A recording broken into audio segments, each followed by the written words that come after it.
Hi అండి, నేను Razia's healthy kitchen నుంచి. ఈరోజు మనము బీరకాయ ఫ్రై ఇంకా బీరకాయ తొక్కలతో పచ్చడి కూడా చేసుకుని ఉన్నామండి. ఇది చాలా బాగుంటుందండి. బీరకాయ ఫ్రై చాలా సింపుల్గా చాలా ఈజీగా చేసుకోవచ్చండి.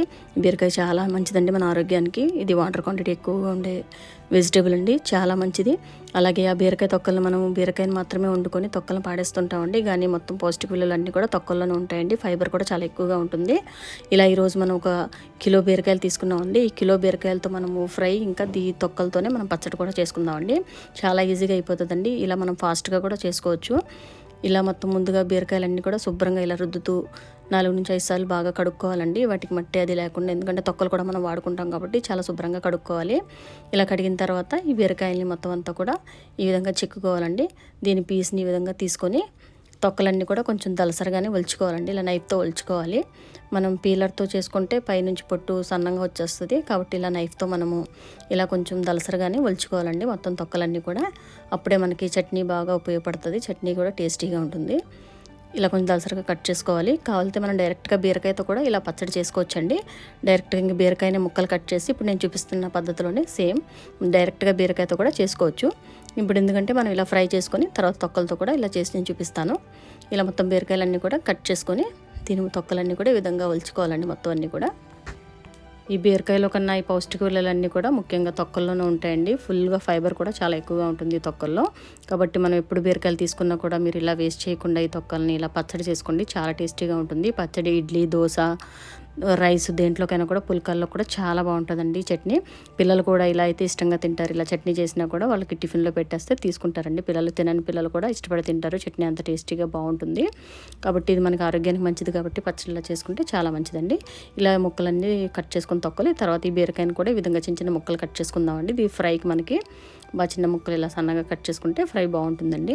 ఇది కూడా మనం బీరకాయలు తెచ్చుకునేటప్పుడు ఫ్రెష్గా తెచ్చుకుంటేనే బీరకాయ పచ్చడికి కూడా తొక్కలు బాగా పనికొస్తాయండి. అవి నిలవైపోయినాయి పాడైపోయినాయి అయితే పచ్చడికి బాగోదు. ఇప్పుడు కూడా మనం బీరకాయ ఒలుచుకుంటున్నప్పుడు ఒక్కో బీరకాయని ఒలిచిన తర్వాత టేస్ట్ చూసుకొని కుక్ చేసుకోవాలండి. ఎందుకంటే ఒక్కొక్కసారి బీరకాయలు చేదుగా ఉంటాయండి. అలా చేదుగా ఉన్న బీరకాయలు అన్నింటిలో ఒకటి బీరకాయ చేదుగా ఉన్నా కూడా కర్రీ అంతా కూడా పాడైపోతుందండి. కాబట్టి ఎప్పుడు బీరకాయ మీరు చెక్కుకున్నా మీరు ఒకసారి దాని టేస్ట్ చూసి కట్ చేసుకుంటుండండి. ఇంతేనండి. ఇలా ముక్కలు కట్ చేసుకొని ఇప్పుడు స్టవ్ మీద ఒక కడాయి పెట్టుకొని ఇందులో ఒక 30 ml వరకు ఆయిల్ వేసుకుందామండి. ఆయిల్ కొంచెం హీట్ ఎక్కిన తర్వాత లైట్గా అందులోకి ఒక 1/2 స్పూన్ వరకు కొంచెం జీలకర్ర వేసుకుందాము. జీలకర్ర కొంచెం ఫ్రై అయిన తర్వాత కొంచెం శనగపప్పు అండి. మనం తీసుకున్న ఈ బీరకాయలకు తగ్గట్టుగానే వేసుకోవాలి, మరి ఎక్కువ వేసుకున్నా బాగోదండి. ఇలా కొంచెం మినప్పప్పు అండి, ఇంకా ఒక 2 ఎండుమిర్చి తీసుకొని దీన్ని చిన్న చిన్న ముక్కల్లా కట్ చేసి వేసుకోవాలి. ఇలా కొంచెం బాగా దగ్గరగా రోస్ట్ అయ్యేలా కొంచెం ఫ్రై చేసుకోవాలండి. అప్పుడే ఫ్రై టేస్టీగా ఉంటుంది. ఇలా కొంచెం ఫ్రై అయిన తర్వాత ఇప్పుడు ఇందులోకి మనం ఒక ఆనియన్ని చిన్న చిన్న ముక్కల్లా కట్ చేసి వేసుకోవాలండి. ఫ్రైలోకి ఆనియన్ బాగుంటుంది. ఇలా కొంచెం బ్రౌన్ కలర్ వచ్చిన తర్వాత ఇందులోకి ఒక 1/2 స్పూన్ వరకు పసుపు అండి. ఇంక ఇందులోకి మనం కారం అది వేయమండి. పసుపుతోనే చాలా మంచి టేస్ట్ వస్తుంది. ఇది మన ఛానల్లో ఉందండి, మన ఇంట్లో చేసుకున్న పసుపు అండి. ఇది చాలా నేచురల్గా చాలా బాగుంటుంది. మనం ఇది వేస్తున్నప్పుడు కూడా మంచి స్మెల్ వస్తుంటుందండి పసుపు. మీరు ఛానల్లో లింక్ డిస్క్రిప్షన్లో ఇస్తాను, కింద ఒకసారి చెక్ చేయండి. ఇలా ఒక 30 grams వరకు ఎండుమిర్చి అండి. ఇలా కొంచెం చింతపండు తీసుకొని దీన్ని ఇలా వాటర్ వేసి నానబెట్టుకొని పక్కన పెట్టుకుందాము. ఇప్పుడు స్టవ్ పై కడాయి పెట్టుకొని అందులో ఒక 50 ml వరకు ఆయిల్ వేసుకొని ఒక 1/2 స్పూన్ జీలకర్ర అండి. ఆయిల్ కొంచెం హీట్ ఎక్కాలండి, మరి ఎక్కువ హీట్ ఎక్కినప్పుడు వేయకూడదు జీలకర్ర. ఇప్పుడు ఇందులోకి 1 స్పూన్ శనగపప్పు అండి, 1/2 స్పూన్ వచ్చి మినప్పప్పు ఇలా వేసి కొంచెం దగ్గరగా రోస్ట్ అయిన తర్వాత ఇప్పుడు ఇందులోకి మనం కట్ చేసి పెట్టుకున్న ఈ 30 grams ఎండుమిర్చి కూడా ఇందులోకి వేసేసుకుందామండి. నేను తీసుకున్న బీరకాయ ముక్కలు మనకి దగ్గర 1/2 కిలో వరకు వచ్చినాయండి. అవి ఈ 1/2 కిలోకి 30 grams వరకు ఎండుమిర్చి వేస్తే సరిపోతాయండి.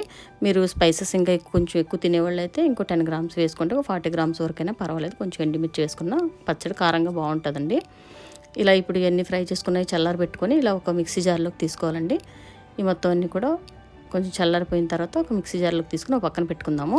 ఇప్పుడు మనం ఈ ఫ్రై చేసిన ఇదే కడాయిలోనే ఉన్న ఆయిల్లోనే మనం ఇవన్నీ కూడా బీరకాయ ముక్కలు కట్ చేసిన తొక్క ముక్కలు అన్నీ కూడా ఇందులోకి వేసేసుకోవాలండి. ఇవన్నీ కూడా వేసుకొని ఇలా దగ్గరగా కొంచెం ఫ్రై చేసుకోవాలి. పచ్చివాసన పోయేలా ఫ్రై చేసుకోవాలి. ఇలాగ పక్కన మన బీరకాయ ఫ్రై కూడా అవుతుందండి. ఇలా ఈ బీరకాయ ఫ్రై కూడా బాగా దగ్గరగా అయిపోయింది. ఇప్పుడు మన ఈ బీరకాయ తొక్కలు కూడా దగ్గరగా ఫ్రై అయిపోయినాయండి. ఇంతే, ఇలా కొంచెం పచ్చివాసన పోయేలాగా బాగా దగ్గరగా ఫ్రై చేసుకోవాలి ఒక 2 to 3 minutes. ఈలోగా మన బీరకాయ ఫ్రై అంతా అయిపోయిందండి. ఇది రెడీ అయిపోయింది. ఇంకా స్టవ్ ఆఫ్ చేసుకొని పక్కన పెట్టుకుందాము. ఇప్పుడు ఈ బీరకాయ తొక్కలు కూడా కొంచెం కలర్ ఈ విధంగా చేంజ్ అవ్వాలండి. ఇదంతా పచ్చివాసన పోయి అయిన తర్వాత కొంచెం కలర్ చేంజ్ అవుతుండగా దీన్ని మూత పెట్టుకొని ఒక్క నిమిషం దీన్ని ఇలా కుక్ చేసుకోవాలండి. ఒక నిమిషం తర్వాత ఇంకా కొంచెం బాగా దగ్గరగా ఉడికిపోతాయండి. ఇంతేనండి, చాలా సింపుల్గా అయిపోతుంది. ఇప్పుడు దీన్ని మనం చల్లారి పెట్టుకొని చట్నీ చేసుకోవడమేనండి. చల్లారిపోవడానికి ఈజీగా మనము ఒక కడాయిలో ఏదైనా వాటర్ వేసుకొని చల్లటి నీటిలో దాన్ని పెడితే జస్ట్ ఒక 30 సెకండ్స్లోనే చాలా ఫాస్ట్గా చల్లారిపోతుందండి. ఇప్పుడు దీన్ని చల్లారిపోయిందంతా కూడా ఒక మిక్సీ జార్లోకి తీసుకొని దీంట్లోకి ఇందాక మనం నానబెట్టి పెట్టుకున్న చింతపండు ఆ వాటర్తో పాటు కొంచెం ఇందులోకి వేసుకొని ఇందులోకి రుచికి సరిపడేట్టుగా కొంచెం సాల్ట్ వేసుకోవాలండి. ఈ విధంగా వేసుకొని దీన్ని బాగా మెత్తగా మనం ఇలా చేసుకుంటే మన చట్నీ రెడీ అయిపోయిందండి.